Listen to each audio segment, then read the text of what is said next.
Nightmares are personal, intimate. They know who we are. They know what we fear.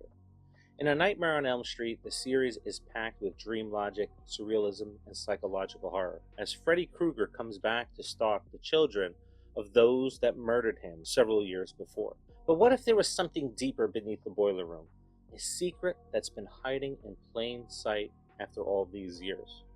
What if Freddy Krueger and Nancy Thompson had a deeper relationship, a blood relationship?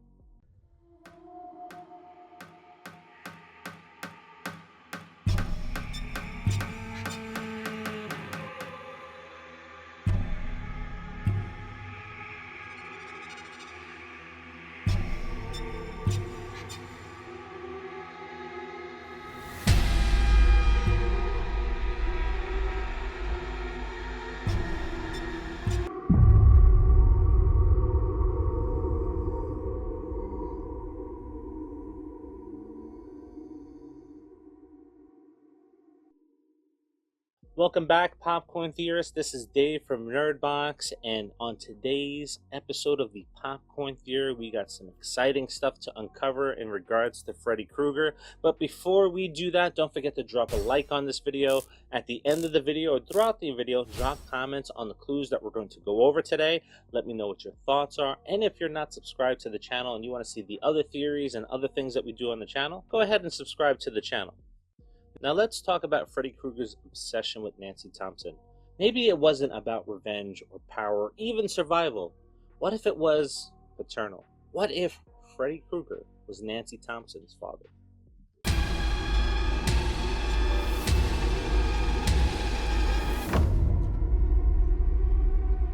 In the first film of the franchise, we meet the Thompson family, a family that is fractured, living under the weight of secrets of their past.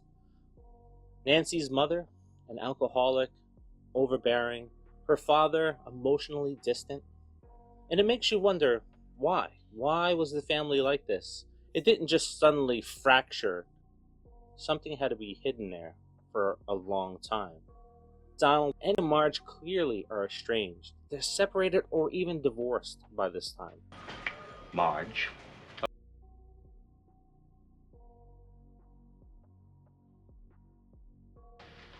How you doing, baby? I'm okay, Dad. All right, look, I don't want to get into this now. God knows you need time. But I sure would like to know what the hell you were doing shacking up with 3 other kids in the middle of the night. It's almost as if the foundation of their relationship was built on a lie. Could Marge have had an affair with Freddy before he became the Springwood Slasher? Could Nancy be the product of that union and Donald knows? Or maybe, just maybe, their marriage was staged to protect Nancy from her abusive past. And we'll discuss that a little bit further in just a bit. With Don likely not being the father of Nancy, we can begin to understand his reaction when it comes to the Dream Warriors in Part 3 of the franchise. He won't even look her in the eyes when she asks for help in that film. I need your help, Dad. Krueger's back.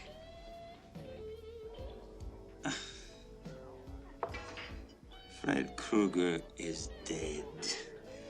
You always had a little trouble trying to understand that, sweetheart. His refusal to take her seriously might not just be the typical 80s dad denial. It might be shame just surfacing up from his past.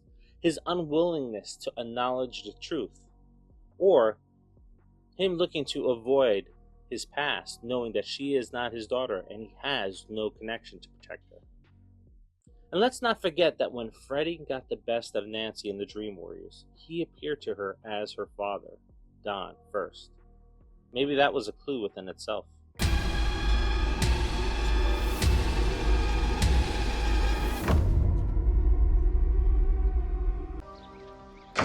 Mother!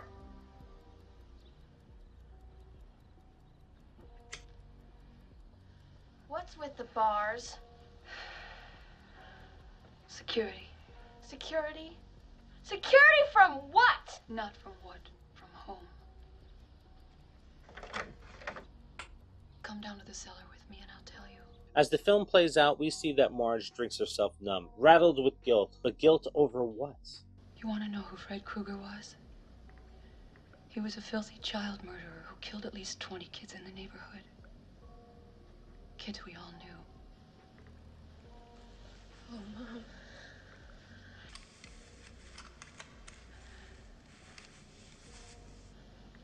What did you do, Mother?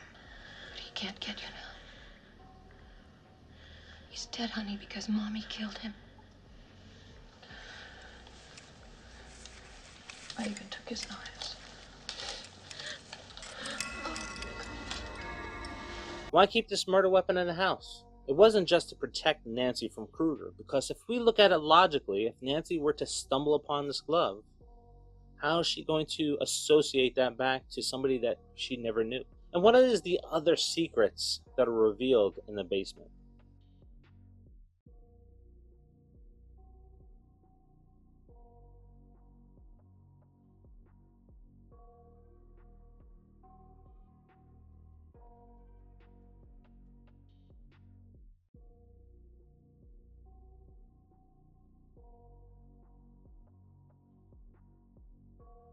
So did you catch the subtle play on words in that extended scene?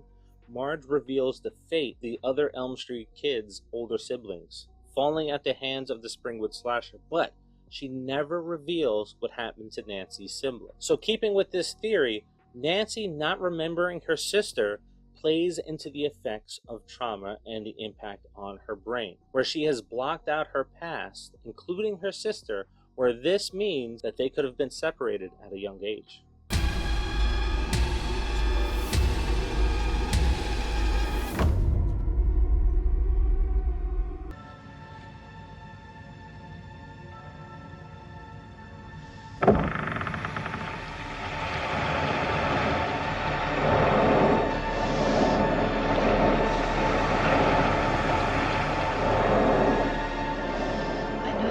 Freddy.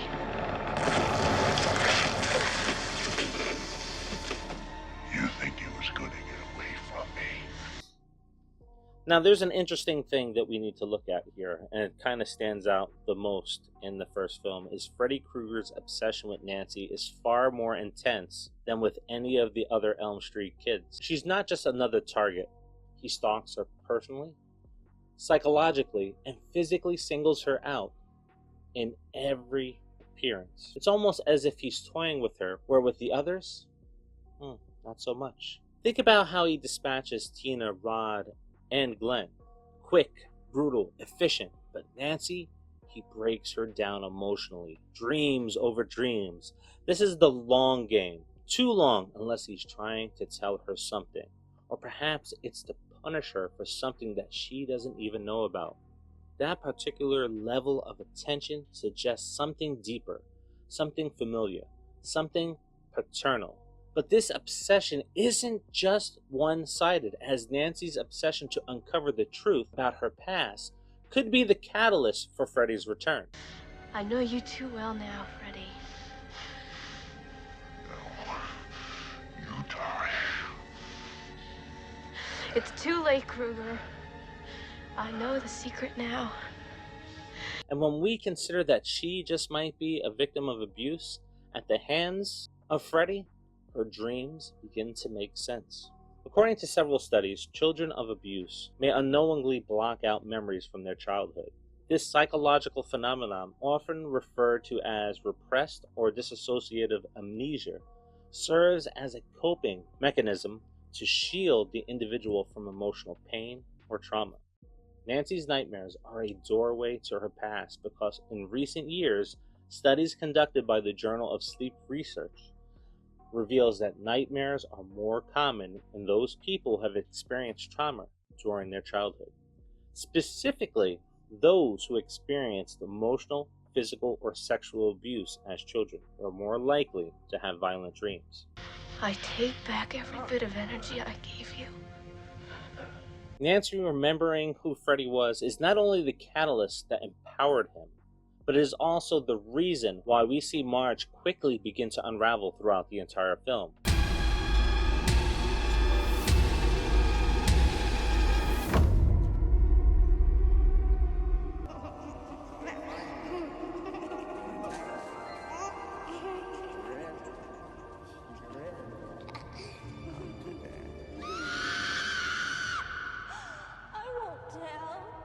Maggie Burrows is introduced in Freddy's Dead, The Final Nightmare, confirming that Freddy once had a child.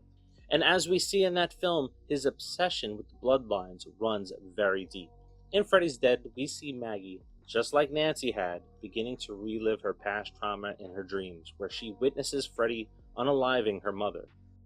But what if those visions were twisted by Freddy to confuse her and create fear?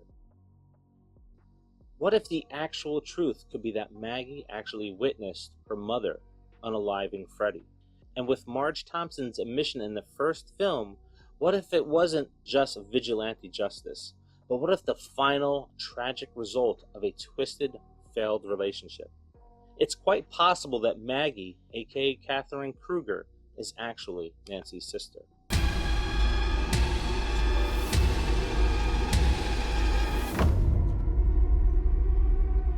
Now let's recap some of these clues in the theory. The strained relationship that Nancy's parents have hints that there's something hanging over their marriage.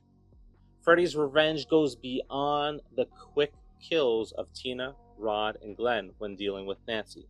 Nancy's dreams could be a result of past trauma from being abused as a child, and it's those memories that resurrect him. Marge is in the possession of Freddy's glove. Why? Why does she have the glove? Marge reveals that she killed him and that Nancy had a sibling.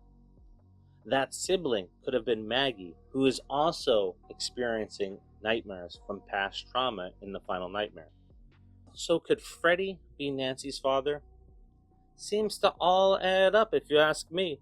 But as always, I will leave it to you to decide in the comments. So let me know what you think of this video and this theory by dropping it in the comments. Remember, this is not just my fan theory. It's me exploring the fan theory that's been out there and trying to piece together all the little pieces that may tie this together. And if you have an idea for a fan theory, let me know by dropping that in the comments. Don't forget to drop a like on this video, and if you're not subscribed, please do so. Don't worry about that notification icon because we'll be there in your subscription feed that you can watch us at any time that you want. And until the next Popcorn Theory, see ya.